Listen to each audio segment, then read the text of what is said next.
Welcome to today's episode of Yawa of the Day. My name is Sheldon, aka Luke Duku, aka Luke Durak, aka Yawa Tripping, aka Tripping Today, aka My Boston Analytics, aka It's About to Go Down, aka Bars, my nigga, Bars, aka The Head is Big for a Reason, aka Luke Durak. A lot of names, bro, a lot of names. Now, on today's episode of Yawa of the Day, Charlie, I vex. Hey, this matter got me teary last night, or the whole of yesterday. I was moody, and you see, it is about time we talk about this because this is not the first time this thing has happened in our health facilities in this country.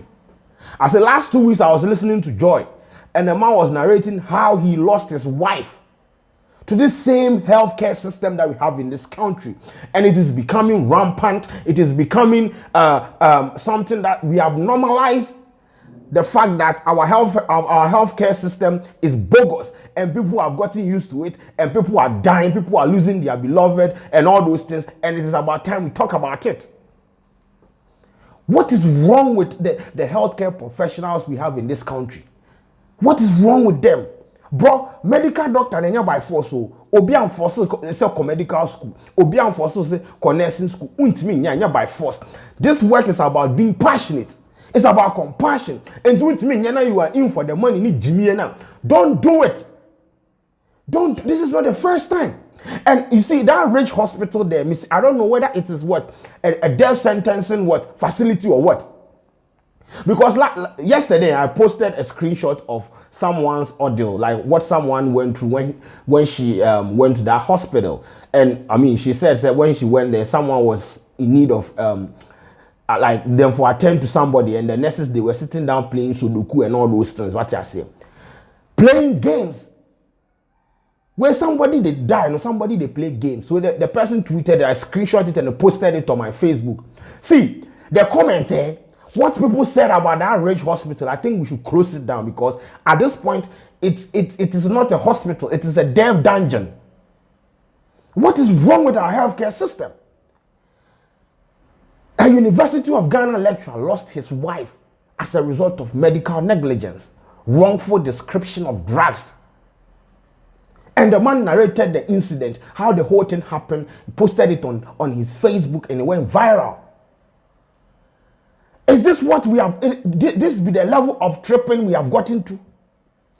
This is the level of tripping we have gotten to. Someone lost the wife. If they get case, what did they go tell in case for house? Say, oh my new, because of some doctor refused to think.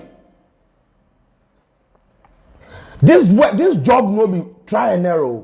Only mistakes will be wrongful prescription of drugs, and the lady is gone forever. Do you know the emotional trauma, the psychological trauma this is going to put the family? What is wrong with everyone in this country? And I say it's always happening at the rich hospital, everything rich. It has been happening everywhere. But when these stories come out, everyone is pointing at rich hospital. What are you there, the rich hospital, where they make these healthcare people know they think? What is this? Look, this is the story that man shares. Folks, last night I lost my wife at a rich hospital. My wife checked in at the hospital Sunday evening. She had been due for surgery Monday morning. We agreed that I would return to the hospital in the afternoon when she would have returned from the theater. That's how it happened. I returned to her. She narrated the experience to me. I stayed with her till 8 p.m. when the orderly came to ask me to leave. When I returned the next morning, my wife had taken a turn for the west. She was sweating profusely and was in severe pain. The change was really dramatic. I asked her if the doctor had seen her. She said no, but the nurse had given her medication earlier on. She asked me to take her to the washroom. By this time, she was screaming in pain. I managed to sit her on the WC, but as she attempted to relieve herself, she suddenly went limp and crumbled into the floor. She was unconscious. I rushed out to seek help. A couple of nurses came in to help. She regained consciousness, but she was in a terrible shape. The next 1 hour was hell, as there was no doctor. After about 1 hour, the doctor arrived. He examined my wife and asked the nurse what medication had been administered. The nurse mentioned something I don't remember. The doctor asked if she was sure and she said yes. The doctor then went through my wife's folder for a few, but I didn't prescribe that. The doctor said. My heart missed a beat. There was a back and forth between the doctor and the nurse, which attracted two other nurses. One of the new entrants said yes. The doctor didn't prescribe it, but another doctor did so later.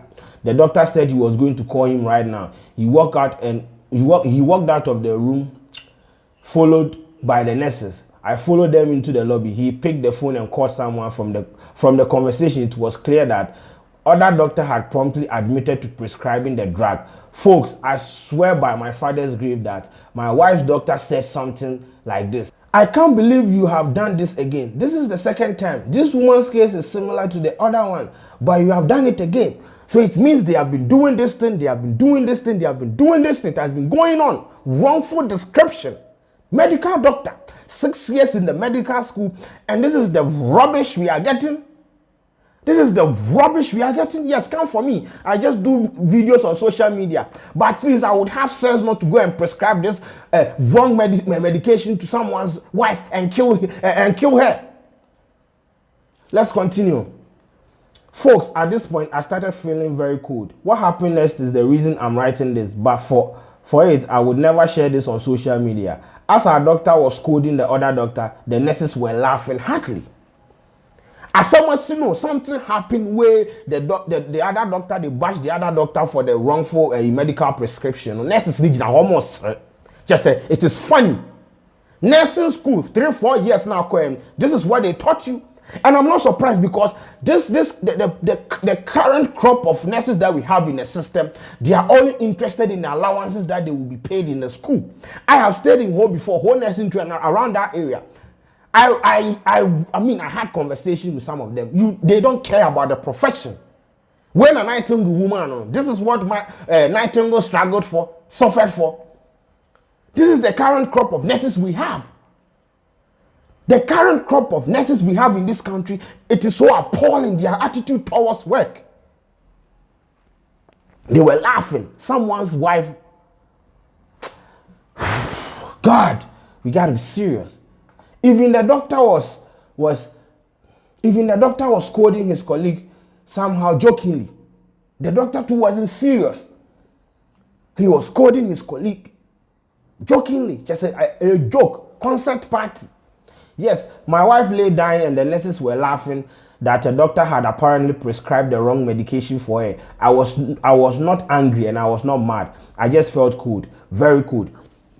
A lot happened subsequently as they tried to save her. They prescribed some drugs which I bought. Then they prescribed some more drugs which I bought. Then they prescribed more. Then they wanted a test done, which we did earlier. My sister-in-law, who had held the fort while I went to see the case, had also been made to buy drugs. At 8 in the end, I was left alone with my wife. At 8 p.m., the orderly came to ask me to leave. I drove home filled with a huge feeling of emptiness. I could not sleep. I tossed around in bed the whole night. At around 4 a.m., I fell asleep. My sister-in-law was to take up the relay this morning. I was to go and teach my students and then return to replace her. We took turns taking care of my wife. My sister-in-law called me at 6 p.m., which is the visiting time at the hospital. I had overslept. Brother Ima, are you coming? The doctors want to see you immediately. That was what the sister told him on the phone. I am on my way. I lied. I hurriedly jumped into a crumpled jeans and an old Lacoste. I did not bath. I did not brush my teeth. I don't know how I drove to Ridge Hospital. My wife died at 11 p.m. last night. My wife died at 11 p.m. last night. 3 hours after I left. A lady in the ward told me she collapsed and died just like that. By the way, my sister-in-law told me that when she got to the ward this morning, she overheard doctors and nurses arguing over wrong medication. I am not angry. I am sad, deeply sad, indescribably sad. Folks, let's just be clear. I have no evidence that the wrong medication killed my wife. I have requested for an autopsy. I have requested for an autopsy.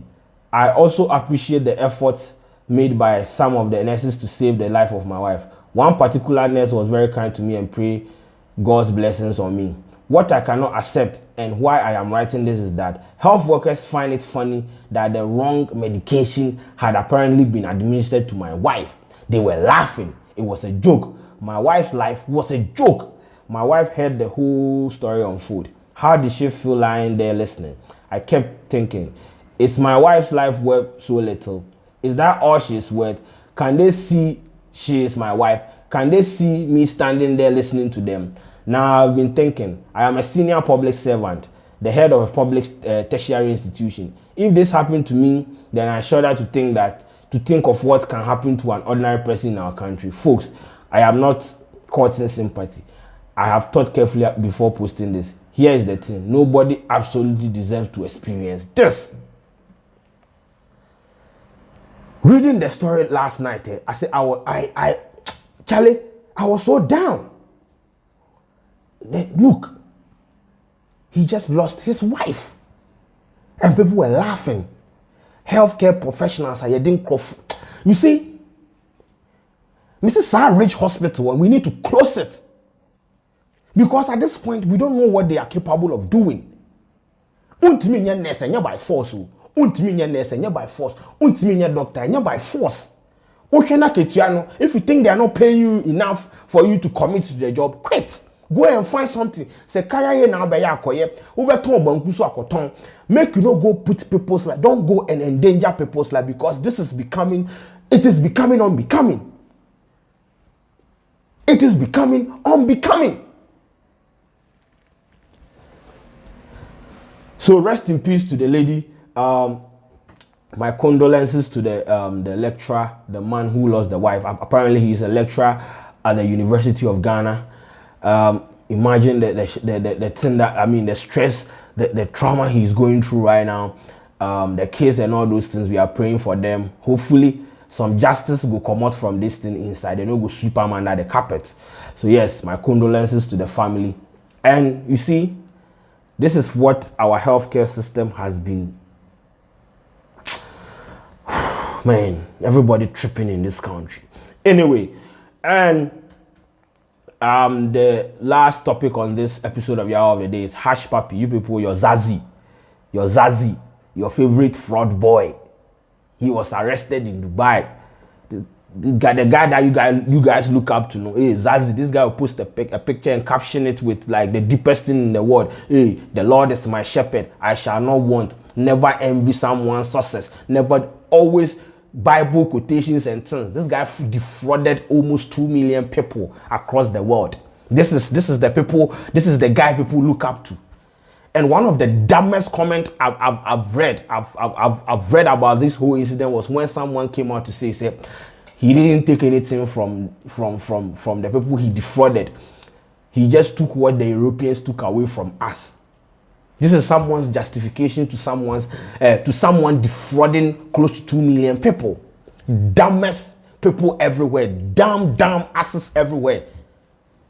This guy defrauded. You see, we deserve all this nonsense. Hush Puppy was people's role model. He was living the life. Anyway, he has lived the life. So yes, this is a video of how the whole thing transpired. Yes, that is your favorite fraud boy. He's going inside. Yeah. A team of highly trained Dubai police officers were able to confirm the gang's whereabouts and fraudulent activities. The Nigerian Instagram celebrity, who was arrested on multiple fraud charges for crimes committed in different parts of the world, boasted about his wealth and expensive possessions on social media, claiming he is a successful businessman.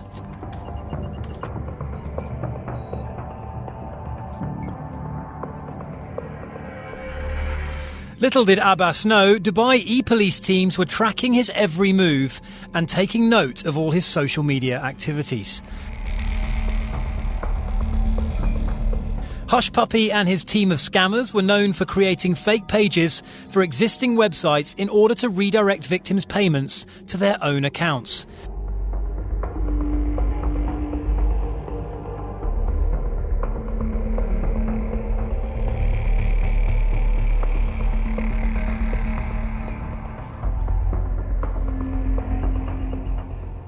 Dubai police have also found that the gang specialised in hacking corporate emails and sending fake messages to clients in order to redirect financial transfers and people's bank details to their own accounts.